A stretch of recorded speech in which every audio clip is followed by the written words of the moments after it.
தூய்மையான உலக மக்கள் அனைவரையும் யோகா நாகியின் சார்பாக வணங்கி உங்கள் அனைவருக்கும் பழம் கொடுக்கணும்னு எனக்கு ஆசையாக இருக்குது. ஆனால் இருப்பதே கையில் ஒன்று தான். ஒன்றை வைத்து எல்லாருக்கும் கொடுக்க நான் விரும்புகிறேன். மக்களை எல்லாம் ஞாபகம் வச்சுங்க, ஒன்று இருந்தாலே போதுங்க. கண்ணால் பார்த்தாலே போதும், உங்களுடைய திருஷ்டியெல்லாம் கழிய வாய்ப்பு இருக்குது. இதை மையமாக வச்சு ஒரு வார்த்தைகள் இந்த இடத்துல கூற விரும்புகிறேன். இதை உங்களுக்கு தெரிய எப்போதும் அதே வார்த்தைகள். ஒன்றுமில்லை, மூடர்களின் வாயில் அகப்பட்ட நீதிமொழிகள் குடிகாரன் கையில் அகப்பட்ட ஒரு முள் போன்றது. இது பைபிளில் வந்த வார்த்தைகள். இதை மையமாக வச்சு நம்ம யோகா எவ்வளவு வேணாலும் தெரிஞ்சுக்கலாங்க, பெரிய விஷயமே இல்லை, அப்படி தான் சில பேர் நினைக்கிறாங்க. ஆனால் நம்ம யோகாவில் பத்மாசனம் போட தெரிந்து கொள்ள வேண்டும். பத்மாசனம் போட்டாலே மகாலட்சுமியும் சரஸ்வதியும் நம் உடலில் குடியிருக்க அவங்க தயாராக இருக்காங்க. சூசகமாக சொல்லிட்டேன்.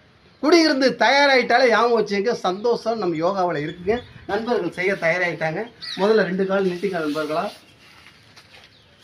நீட்டி முதல்ல உலக மக்கள் அனைவருக்கும் முதல்ல வணக்கத்தை தெரிவிங்க. ரைட், தெரிவிச்சிட்டீங்க. இப்போ வலது காலை தூக்கி இடது காலில் போட முயற்சி பண்ணுங்க. வராத பணம் பரவாயில்ல, பார்த்துக்கோ அடுத்தடுத்து. ஏன்னா யோகான்னு எல்லாருக்கும் தெரியும். ஆனால் நான் கண்ட உண்மை என்னன்னா, பத்மாசனம் போட்டால் தாங்க யோகாவில் முதல் நம்பராக வர முடியும். அவ்வளோதான். இப்போ இடது காலை தூக்கி போட முடியுமான்னு பாருங்க. வராத பணம் ஆசனத்தில் உட்காந்து நீ குழந்தைப்பா தலை போட்டுருப்பா. அப்பாவோட மேலே பத்மாசனம் மேலே தலை போடுங்க. சரி, இப்போ கைகள் நளினமான முறையில் நாட்டியம்னு சொன்னால் சாதாரண விஷயம் அப்படியே மேலே தூக்கி இறைவனை வணங்க வேண்டும். வணங்கி இப்போ என்ன செய்ய, கையை 2ஐயும் பலாச்சொலையை உரிச்சது போல தனியாக பிரித்து தனியாக காட்டுங்க. அவ்வளவுதான், இயல்பான முறையில் மூச்சை கவனிங்க. இப்போ அப்படியே லேசாக வயிறை இழுத்து பூமியில் கொண்டு தலையை வைக்க முடியுமா ட்ரை பண்ணுங்க. நேர நேர நேர வைக்காத போனாலும் பரவாயில்ல.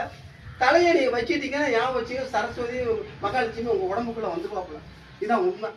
ஆமாம், அதுக்காக இன்னைக்கே இன்னும் முடியக்கூடாது. அப்படியே மேலே மூச்சு எடுத்துக்கிட்டே வளைய வாங்க. உங்களுடைய வலது கை பக்கம் லேசா உடம்பு அப்படியே 2 திரும்புங்க.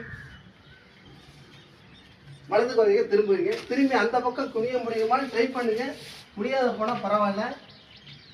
இதெல்லாம் சின்ன சின்ன பயிற்சி. கடைசியில் கீழே பாதங்கள் தூக்காம செய்யுது மிக சிறந்த உள்ளுறுப்பு எல்லாம் வேலை செய்யும். அப்படி ஏச்சிருங்க மேடம்.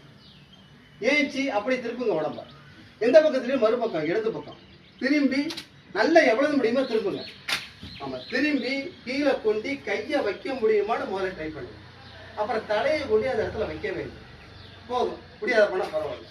இதே தெரிஞ்சுக்க, நம்ம உடம்பு நம்ம சொன்னதை கேட்கலன்னு தெரிஞ்சுக்கலாம். மறுபடியும் நேராக பின்னாடி கையை தலையில் வச்சு உங்கள் உடம்பை அப்படியே தூக்க முடியுமா ட்ரை பண்ணுங்க. வானத்தை அண்ணாந்து பாருங்க. இறைவனை மனசுல நினைச்சு யோகாவுக்கு மிக மிக அவசியம். காத்து மூச்சு தாங்க அவசியம்.